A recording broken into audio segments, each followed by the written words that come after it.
Alors bonsoir, chers frères et sœurs.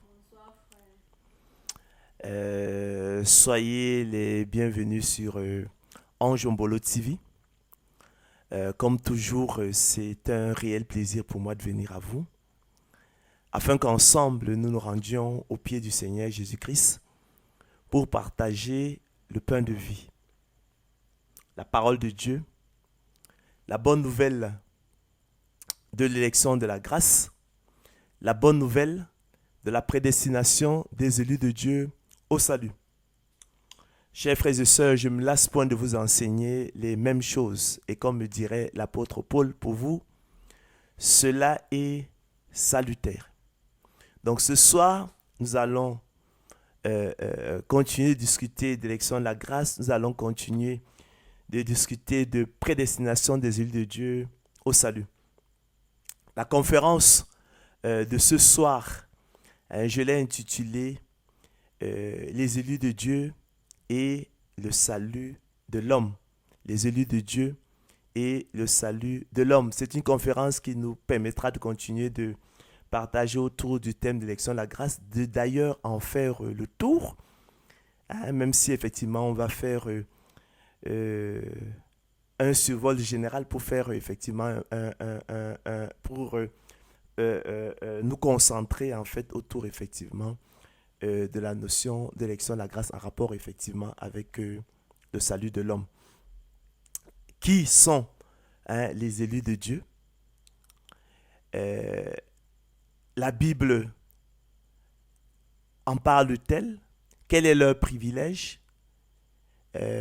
Qui est-ce qui les distingue, chers frères et sœurs? Sont-ils par eux-mêmes plus excellents que les réprouvés? Quels sont leurs traits distinctifs?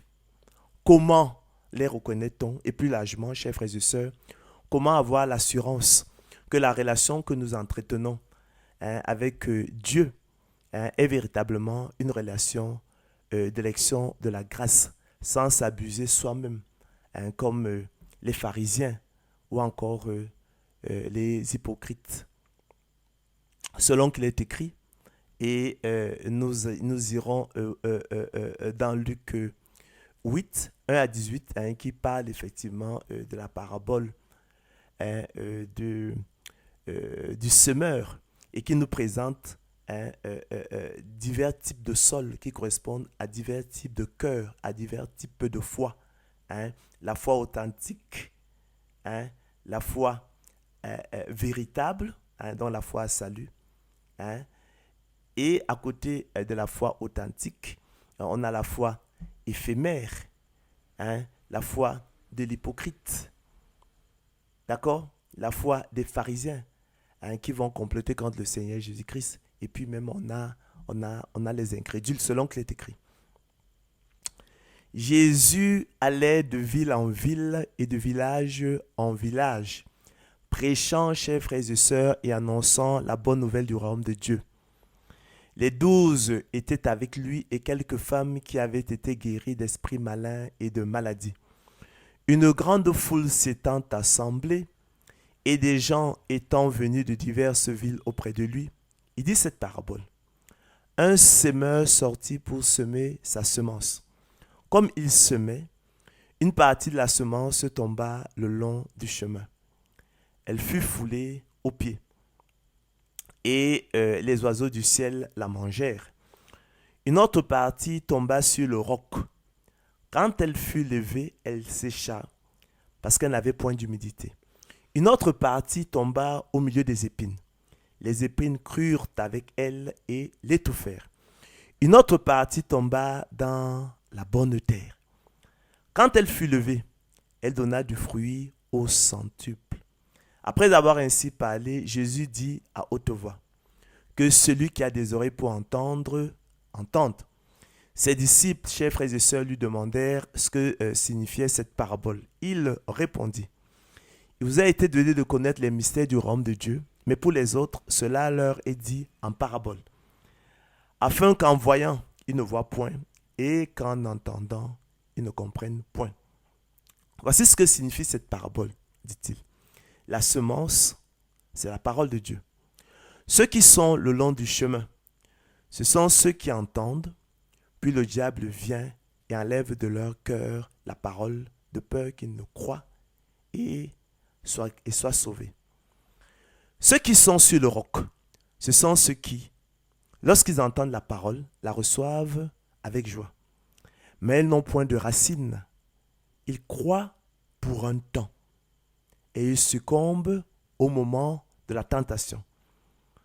Ce qui est tombé parmi les épines, ce sont ceux qui, ayant entendu la parole, s'en vont et la laissent étouffer par les soucis, les richesses et les plaisirs de la vie, et ne portent point de fruits qui viennent à maturité. Ce qui est tombé dans la bonne terre, ce sont ceux qui, ayant entendu la parole avec un cœur honnête et bon, la retiennent et portent du fruit avec persévérance.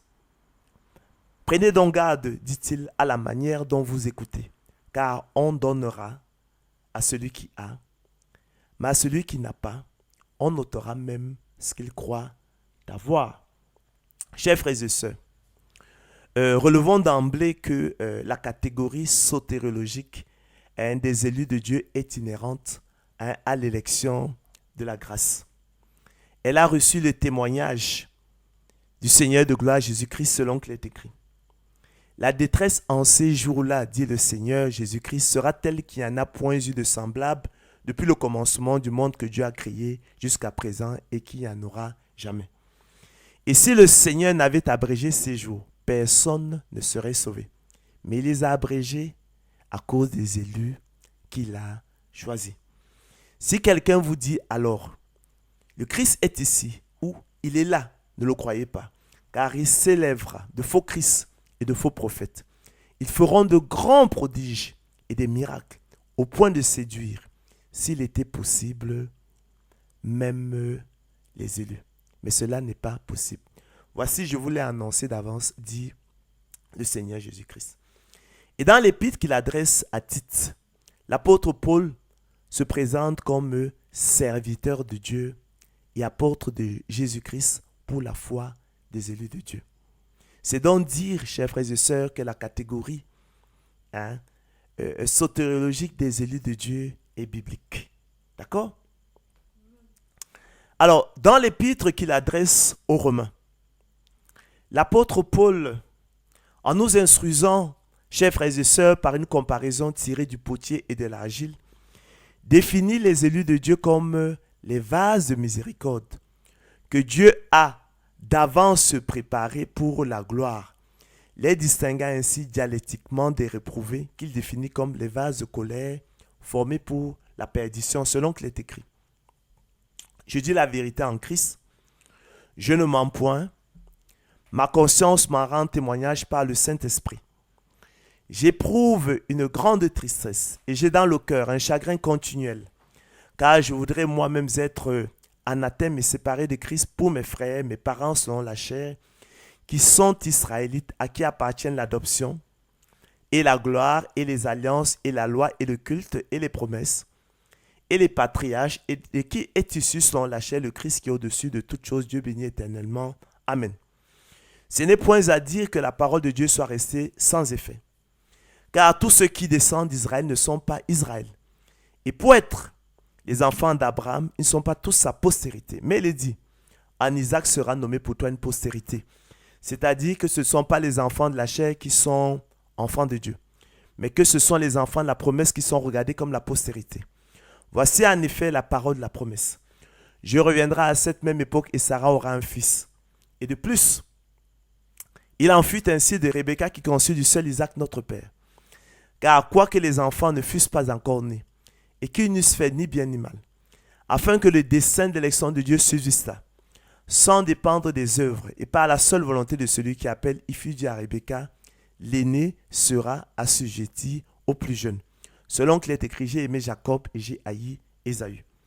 Que dirons-nous donc? Y a-t-il en Dieu de l'injustice? Loin de là. Car il a dit à Moïse, je ferai miséricorde à qui je fais miséricorde et j'aurai compassion de qui j'ai compassion. Ainsi donc, cela ne dépend ni de celui qui veut, ni de celui qui court, mais de Dieu qui fait miséricorde. Car l'Écriture dit à Pharaon, je t'ai suscité à dessein pour montrer en toi ma puissance et afin que mon nom soit publié par toute la terre.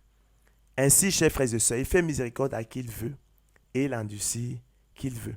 Tu me diras, pourquoi blâme-t-il encore? Car qui est-ce qui résiste à sa volonté? Ô homme, toi plutôt, qui es-tu pour contester avec Dieu? Le vase d'argile dira-t-il à celui qui l'a formé, pourquoi m'as-tu fait ainsi? Le potier n'est-il pas maître de l'argile pour faire avec la même masse un vase d'honneur et un vase d'un usage vil? Et que dire si Dieu, voulant montrer sa colère et faire connaître sa puissance, a supporté avec une grande patience des vases de colère formés pour la perdition? Et s'il a voulu faire connaître la richesse de sa gloire envers des vases de miséricorde qu'il a d'avance préparés pour la gloire. Ainsi nous a-t-il appelés. De la sorte nous a-t-il appelés. Selon la façon qui vient d'être dite, selon ce plan de miséricorde, nous a-t-il appelés, non seulement d'entre les Juifs, mais encore d'entre les païens. Bien-aimés de Dieu, les élus de Dieu sont ainsi les héritiers du royaume de Dieu et de la vie éternelle, selon le bon plaisir de la volonté de Dieu. Ils sont les héritiers de Dieu et les co-héritiers de Christ. Ils sont les héritiers de la promesse inconditionnelle. Comme Isaac, chers frères et sœurs, ils sont enfants de la promesse.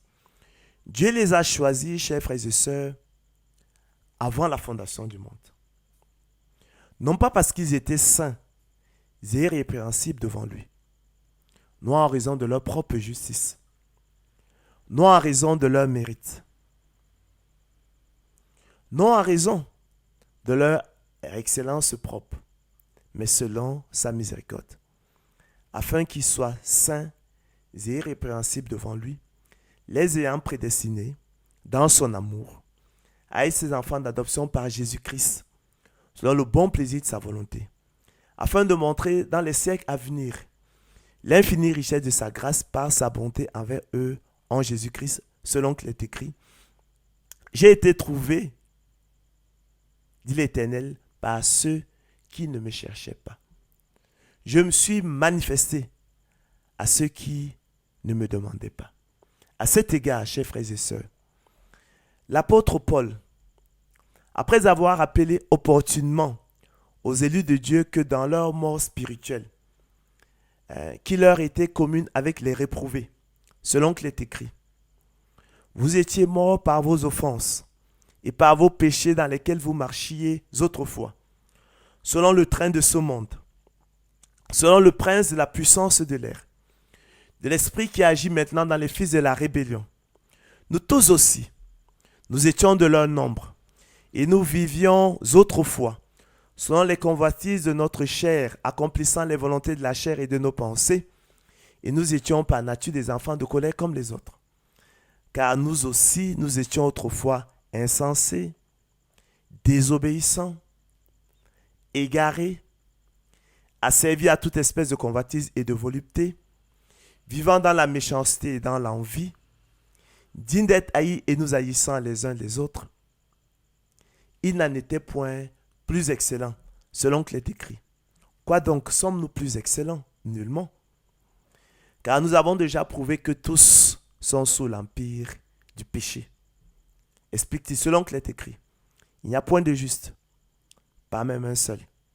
Nul n'est intelligent, nul ne cherche Dieu. Tous sont égarés, tous sont pervertis. Il n'en est aucun qui fasse de bien, pas même un seul. Il révèle, chers frères et sœurs, à leur honte, qu'en ce qui concerne l'évangile, les réprouvés sont ennemis à cause d'eux. Selon qu'il est écrit, en ce qui concerne l'évangile, ils sont ennemis à cause de vous. Romains 11, 28. Indication formelle, chers frères et sœurs, que Dieu se serait bien passé des réprouvés, du mal et de la souffrance que ces derniers causent sur la terre, si les élus de Dieu, par eux-mêmes, sans le recours au miroir de leur propre désobéissance et de la faillite de la voie autonome de l'homme que leur envoient les réprouvés pouvaient assimiler ces enseignements. Être obéissant et reconnaissant, fruit d'un cœur honnête et bon. Car, chers frères et sœurs, nous ne le dirons jamais assez, c'est par grâce que les élus de Dieu sont sauvés, par le moyen du don de la foi. Et cela ne vient pas d'eux, mais c'est le don de Dieu. Car contrairement au monde privé du don de la foi, il leur a été fait la grâce et le privilège par rapport à Christ de croire en lui. Ce n'est point par les mérites, chers frères et sœurs, afin qu'ils ne se glorifient point, afin qu'aucun d'eux ne se glorifie devant Dieu, car ils sont son ouvrage, écrit l'apôtre Paul, et ont été créés dans Jésus-Christ pour de bonnes œuvres que Dieu a préparées d'avance afin qu'ils les pratiquent. Contrairement, chers frères et sœurs, aux réprouvés formés pour la perdition, les élus de Dieu ont seule vocation à passer, chers frères et sœurs, par l'expérience unique de la nouvelle naissance pour devenir enfants de Dieu. Lesquels sont nés, explique l'apôtre Jean, non du sang, ni de la volonté de la chair, ni de la volonté de l'homme, mais de Dieu, selon qu'il est écrit. Car nous aussi, nous l'avons vu précédemment, nous étions autrefois insensés, désobéissants, égarés, asservis à toute espèce de convoitise et de volupté, vivant dans la méchanceté et dans l'envie, dignes d'être haïs et nous haïssant les uns les autres. Mais lorsque la bonté de Dieu notre Sauveur et son amour pour les hommes ont été manifestés, il nous a sauvés, élus de Dieu. Il a sauvé les élus de Dieu, non à cause des œuvres de justice qu'ils auraient faites, mais selon sa miséricorde. Comment? Par le baptême de la régénération et le renouvellement du Saint-Esprit, qu'il a répandu sur eux avec abondance par Jésus-Christ, leur Sauveur, afin que, justifiés par sa grâce, déclarés justes par sa grâce, ils deviennent en espérance héritiers de la vie éternelle. Cette parole est certaine, écrit l'apôtre Paul à Tite, et je veux que tu affirmes ces choses, afin que ceux qui ont cru en Dieu s'appliquent à pratiquer de bonnes œuvres. Voilà ce qui est bon et utile aux hommes. Mais évite les discussions folles, les généalogies, les querelles, les disputes relatives à la loi, car elles sont vaines et inutiles, selon qu'il est écrit. Il faut que le laboureur travaille avant de recueillir les fruits. Il faut que le laboureur travaille d'abord avant de recueillir les fruits. Il faut que le laboureur travaille premièrement avant de recueillir les fruits. Donc, l'élection de la grâce, nous ne le dirons jamais assez, n'anéantit point la loi par la foi. D'accord? Nous, contrairement à ce que disent nos calomniateurs, nous ne changeons point la grâce de Dieu en dissolution. Donc, c'est un mauvais débat. D'accord? Par le corps de Christ, chers frères et sœurs, les élus de Dieu ont été mis à mort en ce qui concerne la loi sous laquelle ils étaient retenus et dégagés d'elle. De sorte, chers frères et sœurs, qu'ils marchent maintenant en nouveauté de vie, servant dans un esprit nouveau, selon l'esprit de la loi, et non selon la lettre de la loi qui a vieilli. Car la lettre de la loi tue, mais l'esprit de la loi vivifie. En effet, chers frères et sœurs, écrit l'auteur de l'épître aux Hébreux, si la première alliance avait été sans défaut, il parle de la loi, il n'aurait pas été question de la remplacer par une seconde. Entendez l'élection de la grâce, la promesse inconditionnelle. Car c'est avec l'expression d'un blâme que le Seigneur dit à Israël, « Voici les jours viennent, dit le Seigneur, où je ferai avec la maison d'Israël et la maison de Juda une alliance nouvelle.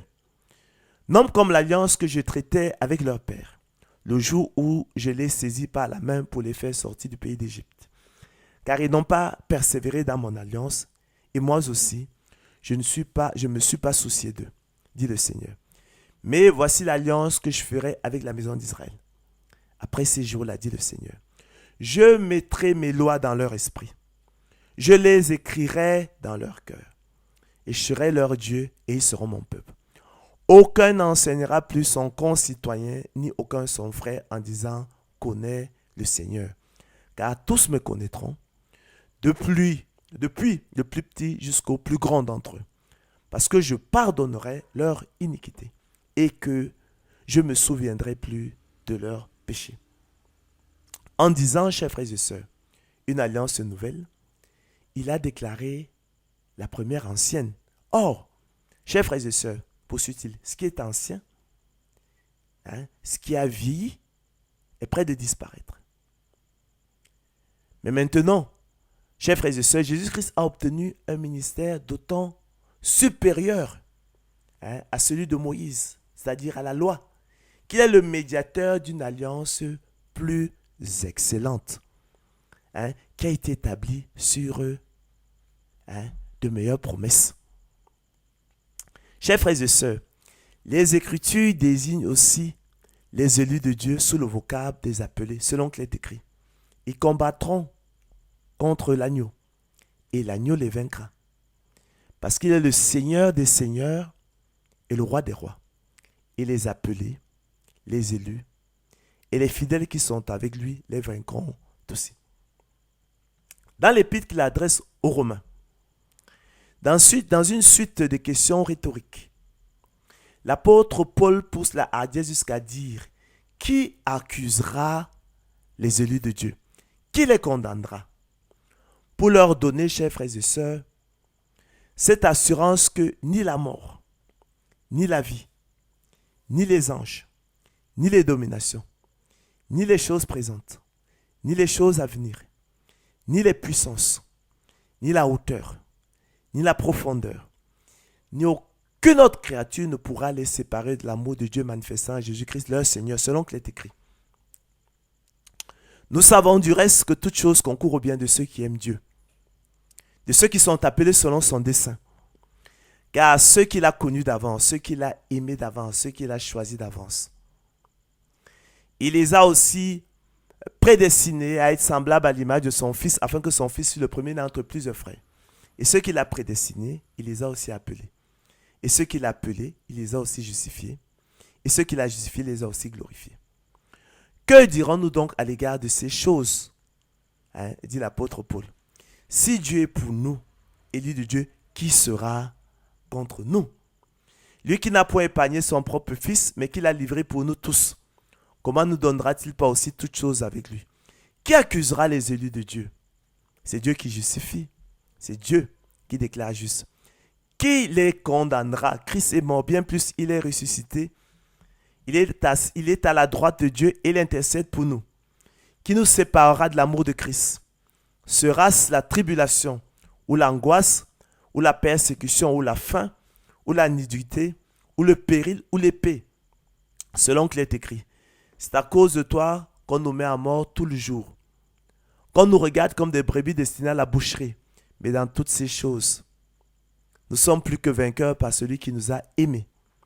Car j'ai l'assurance, dit-il, que ni la mort, ni la vie, ni les anges, ni les dominations, ni les choses présentes, ni les choses à venir, ni les puissances, ni la hauteur, ni la profondeur, ni aucune autre créature ne pourra nous séparer de l'amour de Dieu manifesté en Jésus-Christ, notre Seigneur. C'est là, chers frères et sœurs, nous ne le dirons jamais assez, ce qui fait notre joie. C'est ça. C'est là ce qui devrait faire votre joie. C'est là ce qui fait la joie des élus de Dieu. Quoique maintenant, puisqu'il le faut, nous soyons attristés pour un peu de temps par diverses épreuves, afin que l'épreuve de notre foi, plus précieuse que l'or périssable, qui cependant est éprouvé par le feu, ait pour résultat la louange, la gloire et l'honneur lorsque Jésus-Christ apparaîtra.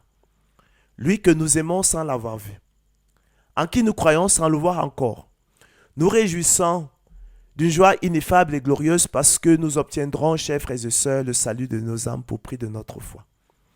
Les prophètes qui ont prophétisé touchant la grâce qui nous était réservée ont fait de ce salut l'objet de leurs recherches et de leurs investigations, voulant, chers frères et sœurs, sonder l'époque et les circonstances marquées par l'Esprit de Christ qui était en eux. et qui attestait d'avance les souffrances de Christ et de la gloire dont elle serait suivie. Il leur fut révélé, chers frères et sœurs, que ce n'était pas pour eux-mêmes, mais pour nous, qu'ils étaient les dispensateurs de ces choses, que nous ont annoncé maintenant ceux qui nous ont prêché l'évangile par le Saint-Esprit envoyé du ciel et dans lesquels les anges, chers frères et sœurs, écrit l'apôtre Pierre, désirent plonger leur regard. Chers frères et sœurs, c'est une sagesse, écrit l'apôtre Paul, que nous prêchons parmi les parfaits. Sagesse qui n'est pas de ce siècle ni des chefs de ce siècle, qui vont être anéantis. Nous prêchons, chers frères et sœurs, croyez-moi, la sagesse de Dieu, mystérieuse et cachée, que Dieu, avant les siècles, avait destinée, écrit l'apôtre Paul, pour notre gloire. Sagesse qu'aucun des chefs de ce siècle n'a connue, car s'ils l'eussent connue, ils n'auraient pas crucifié le Seigneur de gloire Jésus-Christ. Mais comme il est écrit, ce sont des choses que l'œil n'a point vues, que l'oreille n'a point entendues, et qui ne sont point montées au cœur de l'homme. Des choses que Dieu a préparées pour ceux qui l'aiment. D'accord? Dieu nous les a révélées par l'Esprit. Afin que, chers frères et sœurs, nous connaissions les choses que Dieu nous a données par sa grâce. Afin qu'elles soient pour nous une consolation éternelle, une bonne espérance et un puissant encouragement. D'accord? C'est pourquoi nous ne nous fatiguerons jamais de prêcher l'élection de la grâce. D'accord? C'est la volonté du Seigneur Jésus-Christ. Il a voulu qu'elle soit pour nous, chers frères et sœurs, une consolation éternelle, une bonne espérance, un puissant encouragement. Que nous y puisons un puissant encouragement. Parce qu'il y a la loi qui nous guette. La menace de la loi plane sur nous. Si nous n'y prenons garde, elle va nous broyer. C'est pourquoi nous nous évertuons à vous annoncer chaque jour la bonne nouvelle, l'élection de la grâce. La loi n'est pas une bonne nouvelle. D'accord? Elle ne nous a pas été donnée pour nous sauver. L'apôtre Paul l'appelait le ministère de la mort, le ministère de la condamnation, le ministère de la malédiction. D'accord? La bonne nouvelle, c'est l'élection de la grâce. Croyez, chers frères et sœurs, que l'élection de la grâce est votre salut. D'accord? C'est pourquoi je ne me lasse point de vous enseigner ces choses-là. Je veux que vous preniez conscience de ces réalités et que vous y puisiez un puissant encouragement. Qu'elle soit pour vous une consolation éternelle, une bonne espérance. Voyez quel amour, écrit l'apôtre Jean. Le Père nous a témoigné pour que nous soyons appelés élus de Dieu. Et nous le sommes. Si le monde ne nous connaît pas, c'est qu'il ne l'a pas connu. Bien-aimés, nous sommes maintenant enfants de Dieu. Et ce que nous serons n'a pas encore été manifesté. Mais nous savons que lorsque cela sera manifesté, nous serons semblables à lui, parce que nous le verrons tel qu'il est. Croyez-moi, quiconque a cette espérance en lui se purifie comme lui-même est pur, écrit l'apôtre Jean. Quiconque pêche transgresse la loi, et le péché est la transgression de la loi. Or, vous le savez, Jésus a paru pour ôter les péchés. Et il n'y a point de péché et il n'y a point en lui de péché. Quiconque demeure en lui ne pêche point. Quiconque pêche ne l'a pas vu et ne l'a pas connu. Petits enfants, que personne ne vous séduise. Celui qui pratique la justice est juste comme lui-même est juste. Celui qui pêche est du diable, car le diable pêche dès le commencement. Le Fils de Dieu a paru afin de détruire les œuvres du diable. Quiconque est né de Dieu ne pratique pas le péché. Il ne vit pas dans le péché parce que la semence de Dieu demeure en lui. Et il ne peut pécher parce qu'il est né de Dieu. C'est par là que se font reconnaître les enfants de Dieu et les enfants du diable. Quiconque, chers frères et sœurs, ne pratique pas la justice n'est pas de Dieu, non plus que celui qui n'aime pas son frère. N'aimez point le monde, poursuit-il, ni les choses qui sont dans le monde. Si quelqu'un aime le monde, l'amour du Père n'est point en lui. Car, chers frères et sœurs, tout ce qui est dans le monde, la convoitise de la chair, la convoitise des yeux et l'orgueil de la vie ne vient point du Père, mais vient du monde. Et le monde, comme vous le savez, passe, il est appelé à la destruction et sa convoitise aussi. Mais celui qui fait la volonté de Dieu demeure éternellement. Petits enfants, c'est la dernière heure. Et quand vous avez appris qu'un antéchrist vient, il y a maintenant plusieurs antéchrists. Par là, nous connaissons que c'est la dernière heure. Ils sont sortis du milieu de nous, chers frères et sœurs, mais n'étaient pas des nôtres. Car s'ils eussent été des nôtres, ils seraient demeurés avec nous. Mais cela est arrivé afin qu'il fût manifeste que tous ne sont pas des nôtres. Tous ne sont pas des élus de Dieu. Pour vous, vous avez reçu l'onction de la part de celui qui est saint et vous avez tous de la connaissance. Vous petits enfants, vous êtes de Dieu et vous les avez vaincus parce que celui qui est en vous est plus grand que celui qui est dans le monde. Eux, ils sont du monde. C'est pourquoi ils parlent d'après le monde et le monde les écoute. Nous sommes de Dieu. Celui qui connaît Dieu nous écoute. Celui qui n'est pas de Dieu ne nous écoute pas. C'est par là que nous connaissons, chers frères et sœurs, l'esprit de la vérité et l'esprit de l'erreur.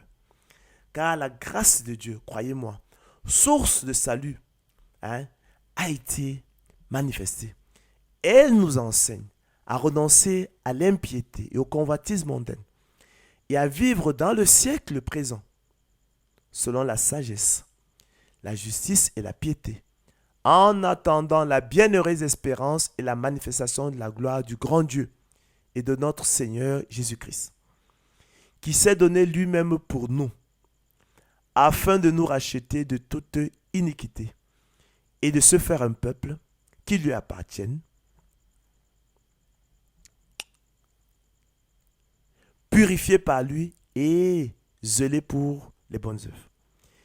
Dis ces choses, écrit l'apôtre Paul à Tite, exhorte et reprend avec une pleine autorité, que personne ne te méprise.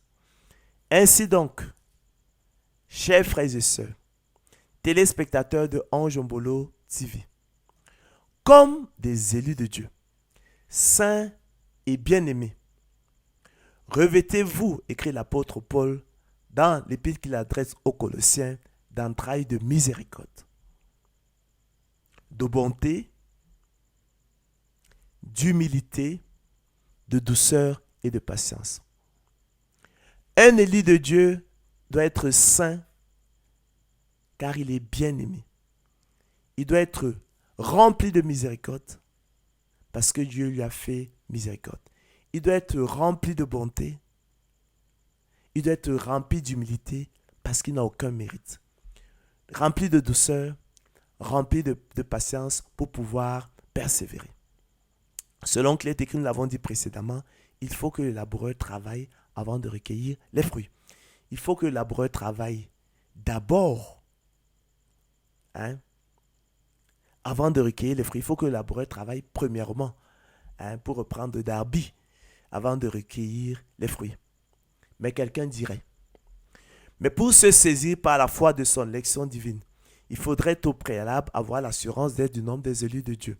Autrement dit, comment savoir, chers frères et sœurs, qu'on fait partie des élus de Dieu? Comment savoir que nous avons été connus d'avance de Dieu? Comment savoir que nous sommes connus de Dieu? Et plus largement, quel est ou quels sont les traits, les signes distinctifs des élus de Dieu? À quoi reconnaît-on les élus de Dieu?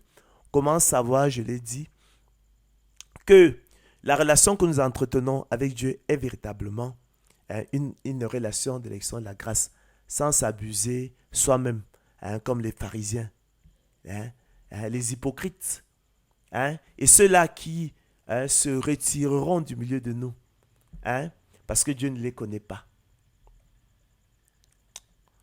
Chers frères et sœurs, contrairement à ce que pensait à tort Luther, le grand réformateur,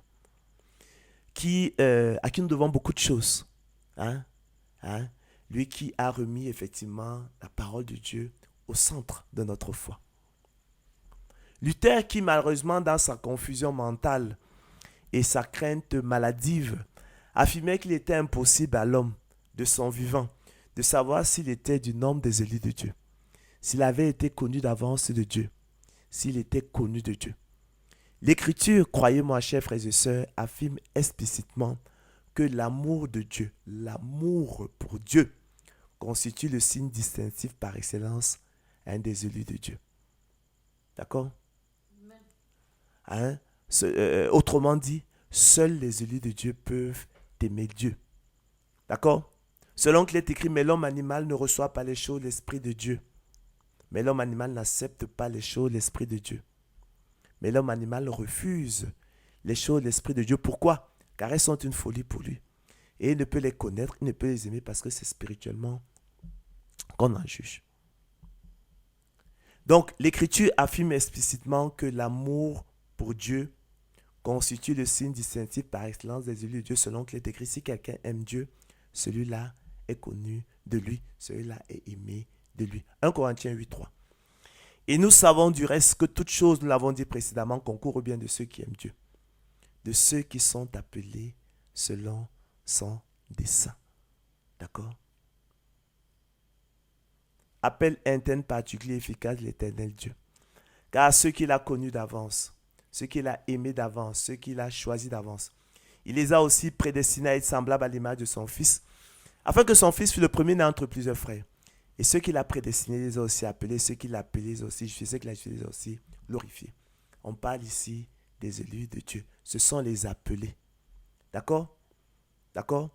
Donc nous savons du reste que toute chose concourt au bien de ceux qui aiment Dieu, de ceux qui sont appelés selon son dessein. Donc seuls les élus de Dieu peuvent aimer Dieu. Et comme vous le savez, chers frères et sœurs, l'amour de Dieu consiste à garder ses commandements, selon qu'il est écrit. Si vous m'aimez, gardez mes commandements, dit le Seigneur Jésus-Christ. Si quelqu'un m'aime et gardera ma parole, celui qui ne m'aime pas ne garde point mes paroles. Vous êtes mes amis, dit le Seigneur Jésus-Christ, si vous faites ce que je vous commande. Si nous gardons ces commandements, par là, nous savons que nous l'avons connu. Nous savons que nous l'aimons. Celui qui dit, je l'ai connu, écrit l'apôtre Jean, et qui ne garde pas ses commandements est un menteur, ni moins ni plus, et la vérité n'est point en lui.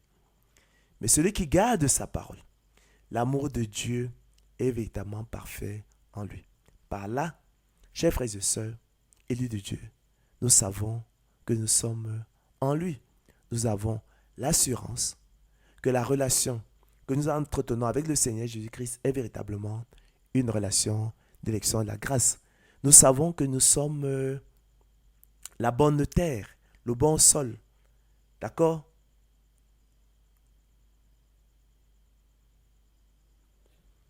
Celui qui dit qu'il demeure en lui doit marcher aussi comme il a marché lui-même.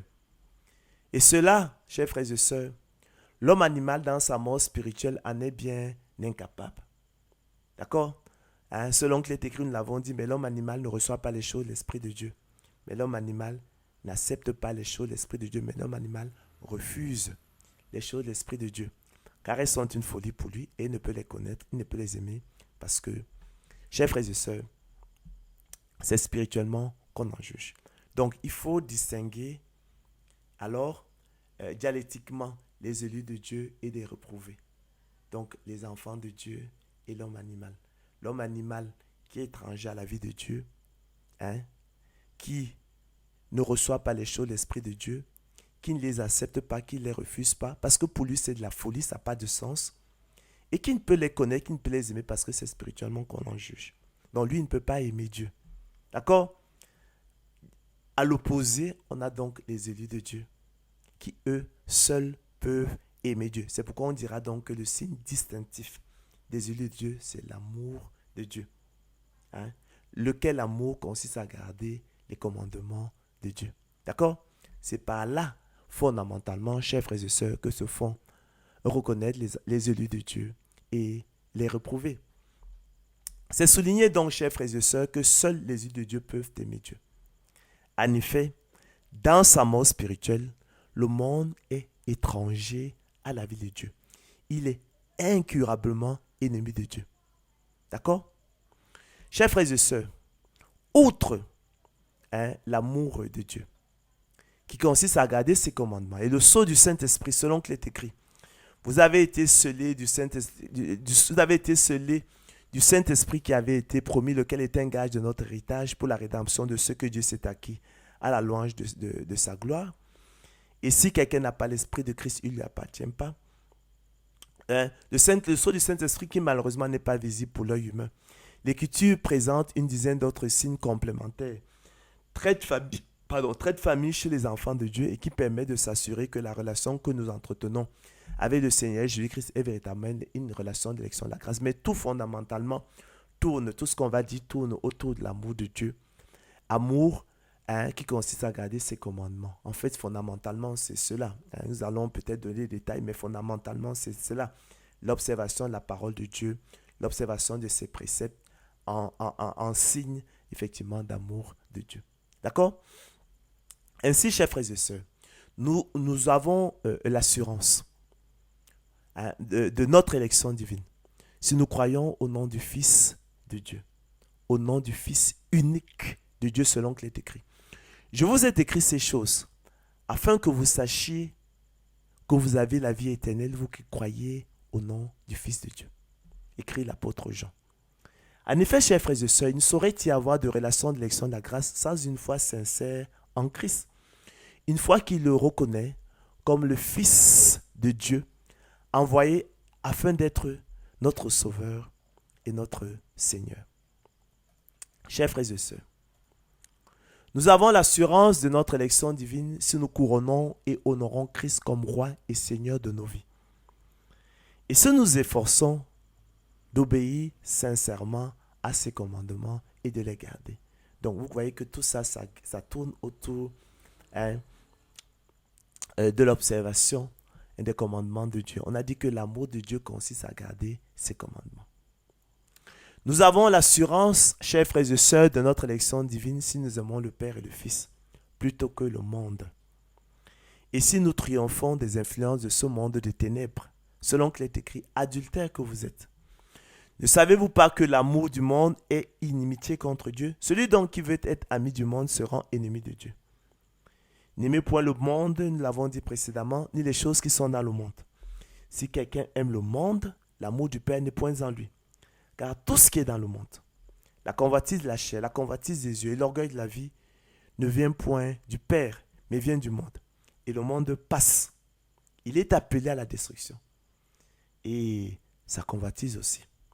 Mais celui qui fait la volonté de Dieu, ne le diront jamais assez, demeure éternellement. Chers frères et sœurs, nous avons l'assurance de notre élection divine si nous croyons, acceptons et demeurons dans la parole de vie, c'est-à-dire dans le Christ vivant. Et dans le message originel de Christ et des apôtres du Nouveau Testament selon qu'il est écrit. Que ce que vous avez entendu dès le commencement demeure en vous. Si ce que vous avez entendu dès le commencement demeure en vous, écrit l'apôtre Jean, vous demeurez aussi dans le Fils et dans le Père. Et la promesse qu'il nous a faite, c'est la vie éternelle. Chers frères et sœurs, élus de Dieu, nous avons l'assurance de notre élection divine. Si nous avons un désir sincère d'être avec Christ et que nous attendons impatiemment que Christ revienne pour nous prendre avec lui, selon qu'il est écrit, bien-aimés, nous sommes maintenant enfants de Dieu et ce que nous serons n'a pas encore été manifesté. Mais nous savons que lorsque cela sera manifesté, nous serons semblables à lui parce que nous le verrons tel qu'il est. Quiconque a cette espérance en lui se purifie comme lui-même est pur. Donc il ne faut pas être de ceux-là qui rêvent de demeurer, de vivre éternellement sur la terre parce qu'ils estiment effectivement que c'est très intéressant dans le monde. Ils n'ont rien compris parce que c'est un monde de ténèbres opposé à Dieu qui est sous l'empire du diable. Nous avons l'assurance, chers frères et sœurs, de notre élection divine si nous sommes conscients que l'Esprit de Dieu demeure en nous. Selon qu'il est écrit, celui qui garde mes commandements demeure en Dieu et Dieu en lui. Et nous connaissons qu'il demeure en nous par l'Esprit qu'il nous a donné. Qui plus est, l'Esprit lui-même rend témoignage à notre esprit que nous sommes enfants de Dieu. Le Saint-Esprit de Dieu confirme la validité de notre élection, non par quelque voie intérieure mystique, mais par le fruit qu'il produit en nous, selon qu'il est écrit. Mais le fruit de l'Esprit, c'est l'amour, la joie, la paix, la patience, la bonté, la bénignité, la fidélité, la douleur et la tempérance. Et la force qu'il donne en vue du service spirituel selon qu'il est écrit. Mais vous recevrez une puissance, le Saint-Esprit, survenant sur vous, et vous serez mes témoins, dit le Seigneur Jésus-Christ à Jérusalem, dans toute la Judée, dans la Samarie et jusqu'aux extrémités de la terre. Chers frères et sœurs, nous avons l'assurance de notre élection divine sur la justice et non le péché, fait partie intégrante de notre vie quotidienne selon qu'il est écrit. Si vous savez qu'il est juste, reconnaissez que quiconque pratique la justice est né de lui. Celui qui pêche est du diable.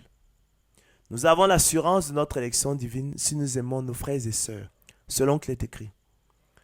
Nous savons que nous sommes passés de la mort à la vie parce que nous aimons les frères. Nous avons, chers frères et sœurs, l'assurance de notre élection divine si nous affectionnons aux choses de Dieu, c'est-à-dire à la lecture et à l'étude de sa parole, à la lecture des livres chrétiens, à l'écoute de conférences et d'enseignements chrétiens, à l'écoute de louanges, de psaumes, de cantiques, selon qu'il est écrit. Que la parole de Christ habite parmi vous abondamment. Instruisez-vous et exhortez-vous les uns les autres en toute sagesse, par des psaumes, par des hymnes, par des cantiques spirituels, chantant à Dieu dans vos cœurs sous l'inspiration de la grâce. Chers frères et sœurs, c'est par là que se font reconnaître les enfants de Dieu et les enfants du diable. C'est par là que se font reconnaître, chers frères et sœurs, les élus de Dieu et les réprouvés. C'est pourquoi aussi, saignez donc, chers frères et sœurs, les reins de votre entendement. Soyez sobres et ayez une entière espérance dans la grâce qui vous sera apportée lorsque Jésus-Christ apparaîtra. Comme des enfants obéissants, ne vous conformez pas aux convoitises que vous aviez autrefois, quand vous étiez dans l'ignorance. Mais puisque celui qui vous a appelé est saint, élu de Dieu, vous aussi soyez saints dans toute votre conduite. Selon qu'il est écrit, vous serez saints car je suis saint.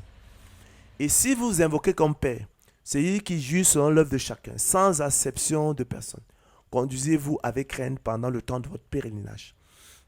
Sachant, chers frères et sœurs, que ce n'est pas par des choses périssables, par de l'argent ou de l'or, que vous aviez été rachetés de la vaine manière de vivre que vous avez hérité de vos pères, mais par le sang précieux de Christ, comme d'un agneau sans défaut et sans tache, prédestiné avant la fondation du monde et manifesté à la fin des temps, à cause de vous qui par lui croyez en Dieu, lequel l'a ressuscité des morts et lui a donné la gloire, en sorte que votre foi et votre espérance reposent sur Dieu. Ayant purifié vos âmes, en obéissant à la vérité, pour avoir un amour fraternel sincère, aimez-vous ardemment les uns les autres. De tout votre cœur, puisque vous avez été régénérés, chers frères et sœurs, non par une semence corruptible, mais par une semence incorruptible, par la parole vivante et permanente de Dieu. Car toute chair, écrit l'apôtre Pierre, est comme l'herbe, et toute sa gloire comme la fleur de l'herbe. L'herbe sèche et la fleur tombe, mais la parole du Seigneur demeure éternellement. Et cette parole est celle qui vous a été annoncée par l'Évangile. Chers frères et sœurs, quoique nous parlions ainsi, élus de Dieu, nous attendons pour ce qui vous concerne, naturellement, des choses meilleures et favorables au salut. Car nous, élus de Dieu, ne sommes pas de ceux qui se retirent pour se perdre. D'accord? Mais de ceux qui ont la foi pour sauver leur âme. Dieu n'est pas injuste pour oublier votre travail et l'amour que vous avez montré pour son nom, ayant rendu et rendant encore des services aux saints. Nous désirons que chacun de vous montre le même zèle pour conserver jusqu'à la fin une pleine espérance, en sorte que vous ne vous relâchiez point, et que vous imitiez ceux qui par la foi et la persévérance héritent des promesses. Chers frères et sœurs, écrit l'auteur de l'épître aux Hébreux, lorsque Dieu fit la promesse à Abraham, ne pouvant jurer par un plus grand que lui, il jura par lui-même et dit certainement je te bénirai et je multiplierai ta postérité. Et c'est ainsi qu'Abraham, ayant persévéré, obtint l'effet de la promesse. D'accord? Or, les hommes jurent par celui qui est plus grand qu'eux, Et le serment est une garantie qui met fin à toutes leurs différences. C'est pourquoi Dieu, chers frères et sœurs, voulant montrer avec plus d'évidence aux héritiers de la promesse l'immutabilité de sa résolution, intervint par un serment, afin que par deux choses immuables dans lesquelles il est impossible que Dieu mente, nous trouvions un puissant encouragement, je l'ai dit. Nous dont le seul refuge a été de saisir l'espérance qui nous était proposée. Cette espérance, nous la possédons comme une encre de l'âme, sûre et solide. Elle pénètre au-delà du voile, là où Jésus est entré pour nous comme précurseur, ayant été fait souverain sacrificateur pour toujours selon l'ordre de Melchisédek. Croyez, élus de Dieu, chers frères et sœurs, téléspectateurs de Ange Mbolo TV, que l'élection de la grâce est votre salut. Nous sommes donc parvenus effectivement au thème de notre conférence, qui était donc consacré effectivement à l'élection de la grâce et au salut de l'homme. Conférence que vous avez suggérée, conférence qui m'a été suggérée effectivement par vos multiples réactions. Vous qui vous posiez la question de savoir comment connaître donc qu'on était du nombre des élus de Dieu, comment connaître qu'on était un élu de Dieu, comment avoir l'assurance que la relation que nous entretenons avec le Seigneur Jésus-Christ est véritablement une relation d'élection de la grâce, sans nous abuser nous-mêmes. Donc on a vu que l'amour de Dieu constituait effectivement le signe distinctif par excellence des élus de Dieu. Et l'amour de Dieu consiste à garder ses commandements. D'accord? Nous avons vu le sceau du Saint-Esprit, naturellement. D'accord? Lorsqu'on est passé par l'espérance de la nouvelle naissance, mais malheureusement, il n'est pas visible de l'œil. Et de toute façon, on le verra qu'après la nouvelle naissance. Et puis, nous avons vu d'autres signes distinctifs, traits de famille des élus de Dieu. Mais fondamentalement, tout ça porte effectivement sur l'observation des commandements de Dieu, selon qu'il est écrit, l'amour de Dieu consiste à garder ses commandements. Donc, les élus de Dieu sont les bénéficiaires de l'élection de la grâce. Chers frères et sœurs, ce sont les héritiers du royaume de Dieu. Ce sont les héritiers de la vie éternelle. Ce sont les héritiers de Dieu, les co-héritiers de Christ. Ce sont les héritiers de la promesse inconditionnelle. L'apôtre Paul, dans son épître aux Romains, les définit comme les vases de miséricorde que Dieu a préparés d'avance pour la gloire. Il les distingue ainsi dialectiquement des réprouvés qui sont des vases de colère formés pour la perdition. D'accord? Les élus de Dieu n'ont aucun mérite. Le choix de Dieu ne s'est pas fondé sur une excellence propre en eux. Selon qu'il est écrit, Dieu nous a choisis avant la fondation du monde. Non pas parce que nous étions saints et irrépréhensibles devant lui, mais afin que nous soyons saints et irrépréhensibles devant lui. Il nous fait le don de la foi. Il nous équipe donc, il nous outille pour nous rendre aptes et capables non seulement de discerner quelle est la volonté de Dieu, ce qui est bon, agréable et parfait, mais aussi de la faire efficacement de façon à accomplir l'esprit de la loi. D'accord? Ceux dont sont incapables, les réprouvés, l'homme animal, selon qu'il est écrit, mais l'homme animal ne reçoit pas les choses de l'esprit de Dieu. Mais l'homme animal n'accepte pas les choses de l'esprit de Dieu, mais l'homme animal refuse les choses de l'esprit de Dieu. Pourquoi?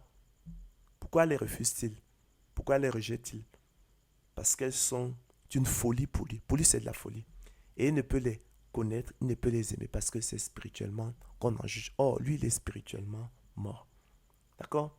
Il n'est donc pas étonnant qu'il ne puisse les aimer, qu'il ne puisse les connaître. Nous sommes donc, chers frères et sœurs, parvenus au thème de notre conférence qui nous a permis effectivement de faire en quelque sorte refaire le tour de l'élection de la grâce. C'est vraiment d'avoir survolé les spécificités du sujet. Nous avons vu donc les signes distinctifs des élus de Dieu, les traits de famille des élus de Dieu, parce que les élus de Dieu forment le peuple de Dieu, c'est la famille de Dieu, ce sont les héritiers de Dieu, co-héritiers de Christ, héritiers du royaume de Dieu, héritiers de la vie éternelle. Croyez, chers frères et sœurs, que l'élection de la grâce est votre salut. Allez, bonne soirée, à la prochaine, que l'honneur, la gloire, les acclamations reviennent au Seigneur de gloire Jésus-Christ seul. Bonne soirée et à la prochaine. Merci.